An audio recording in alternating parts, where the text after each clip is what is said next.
I have to confess that I've made Thelma and Louise references throughout my life without ever seeing it before. It's just that iconic and ubiquitous in the culture, I guess. I've remedied my foolish ways. I just watched Thelma and Louise, and I want to talk about it.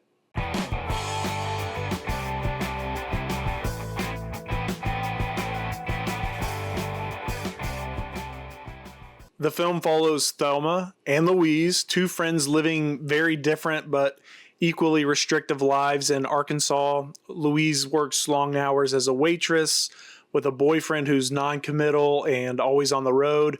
And then Thelma is a housewife who is married to an overbearing husband. One day, looking for a quick escape, Louise suggests a fishing trip to the mountains at a friend's cabin, and then the two set off on the road. It's a simple getaway that takes a violent turn when a man attempts to sexually assault Thelma outside a roadside bar, and Louise shoots him. Fearing that the shooting likely won't be seen as self-defense due to a lack of witnesses and other circumstances, Thelma and Louise decide not to report the incident and instead flee toward Mexico.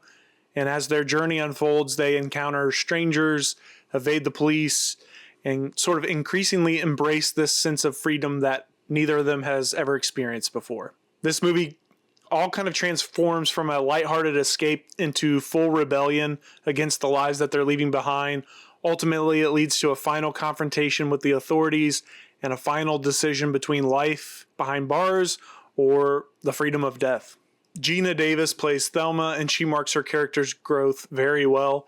At the start of the film, she's naive and timid, unsure of herself, but as the story unfolds, she becomes more confident, assertive, and willing to challenge the world around her. Whenever Thelma had that gun in her hand, I was sat and hanging on every word. Susan Sarandon plays Louise and is the more guarded and experienced of the two. Louise is certainly more world-wise based on her past and approaches to life where she kind of takes caution and control as paramount.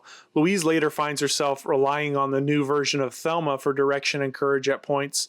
The two friends really made an impact on one another during this adventure, more than their previously surface-level friendship ever let them experience before. Harvey Keitel plays the police officer trying to track the women down. He's the one male figure that attempts to show some empathy towards these women, but I don't think really this script gives him a lot to work with. That empathy is basically him screaming a couple of times, "Please don't shoot the girls." Still calls them girls. So I've always known this was Brad Pitt's breakout role. He plays JD, a sort of drifter who joins the journey and then complicates it more by stealing from the women. He was in this film more than I realized that he was, and I didn't really love what he was doing, but without this role, we likely wouldn't have gotten Once Upon a Time in Hollywood Brad Pitt, so all is forgiven. Thelma and Louise was directed by Ridley Scott, a filmmaker known for visually striking worlds in films like the science fiction staple Blade Runner, the truly out of this world Alien, and the great historical drama Gladiator. Here, Scott trades more of those novel environments for the American Southwest, but the composition and the scale that he's able to show in that environment remains impressive. As you watch the film, the landscapes become increasingly wide and open. Early scenes feel sort of cramped. We're in a snug kitchen, small apartments, tight interiors. But once the women hit the road, the film expands visually into desert highways, cliffs, giant rock structures, and endless horizons. This is a road movie, and that structure is there. Each encounter and each mile leads these women to shed bits of their former selves, to grow into a version of themselves that they've never imagined before. Along that journey, you can feel the heat and momentum building in this movie. The sun-bleached scenes and the red, dusty roads of the desert play into the possibility of this journey, but also the inevitability of the ending.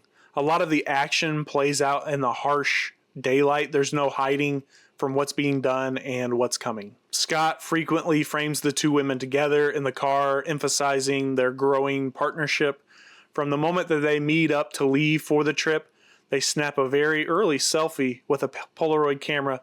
That bond begins to grow tighter and tighter with them, and that's shown in the blocking of these characters throughout the movie. For the most part, this is such a tight script. I think some of the things are handled a bit flippantly, though.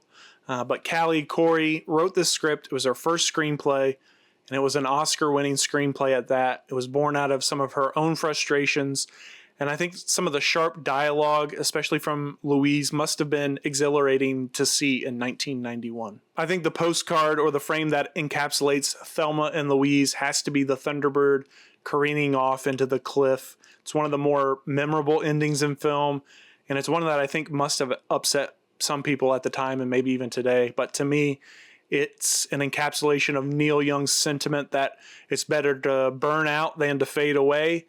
I think I'm mostly okay with the ending and it being on this freeze frame. Though part of me did enjoy the extended version on the DVD where you could see the actual crash. This version, though, the final version, the moment where we have them frozen in time, is so beautiful, though, because it stops at the moment of true freedom. They've made this irreversible decision, and we don't yet witness our heroes face the consequences of this choice. You know, seeing the tragedy that awaits them at the bottom of the canyon. Instead, we're left remembering the friends who sacrificed it all for one another and who wouldn't dare go back to a life of confinement after all they experienced together.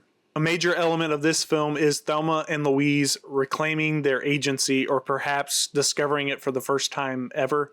Both women begin the film constrained by systems and relationships that limit their independence.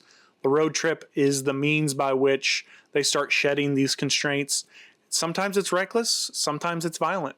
I think the film also questions how society responds when women refuse the roles that are expected of them. As Thelma and Louise step outside the boundaries that are placed on them, the world reacts with confusion and judgment, fear, and pursuit. And the women obviously revel in the freedom of going where they want, doing what they feel, and living up to this code that they develop along the road trip. It's a code that they can finally enforce when they only have one another to answer to. There's this transformation Thelma and Louise go through based on what happens to them on the road. That's a solidly expected theme of a road trip movie, but I never tire of seeing two people bond on the road. That's a sort of mutual awakening that happens with our two leads, and the road movies always suggest that the biggest changes in your life take place when you leave the confines of your everyday life and those expectations that have built around you. The open road is the central symbol throughout the film. At first, it represents an escape, a temporary break from their lives, but over time, it becomes the path to their new selves and a journey that cannot be reversed. Clothing and appearance also change as the journey progresses. Thelma, in particular, moves from this carefully crafted and styled housewife to someone who's more comfortable in her own skin, kind of operating outside of those expectations. The Thunderbird, of course, is an extension of the pair's independence. The Thunderbird is moving forward after a lot of the big moments of action. Even the Thunderbird being a convertible hints at even more elements of not being contained. I think the most interesting symbol might be Louise's secret past in Texas. Her being assaulted there previously and it being alluded to throughout the movie means that past trauma can impact decisions down the line. This story was in motion long before the women decided to go on this simple fishing trip. Like I said, it was my first watch, so let me know if I missed any themes or symbolism that are important to you when it comes to the movie Thelma and Louise. Drop it in the comments and let's discuss. The pivotal moment comes when Louise shoots the man who attempts to assault Thelma. I never realized that that was the catalyst for this movie, and it was a bit shocking. I'd always seen clips of this movie and thought it was just a lighthearted crime caper with women at the wheel, but the gravity of this moment made me take the film more seriously from then on. Everything that follows stems from that single decision that Louise made. It forces the two women onto the road and begins the chain of events that leads to their demise, and it's wild that, yet again, violence begets violence begets violence throughout this whole picture. There are times in this movie I think Geena Davis plays up the goofy naivete a bit much. I almost can't believe how goofy she seems in parts of this film. It took me out of it at times, but I guess she felt she needed to go that far to sell the character change. I've also read some criticisms about the portrayal of men being all bad or all annoyed or all antagonistic and how that's not realistic.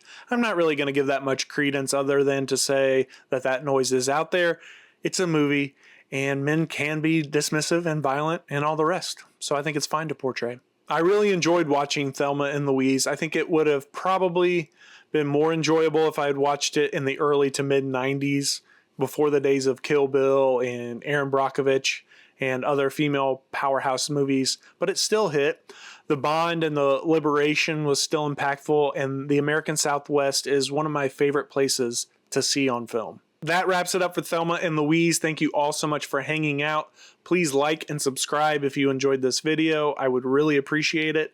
And if you're so inclined, check out the Patreon. I currently have it set up, one low price for everything you see there, $3 a month as we build out the community.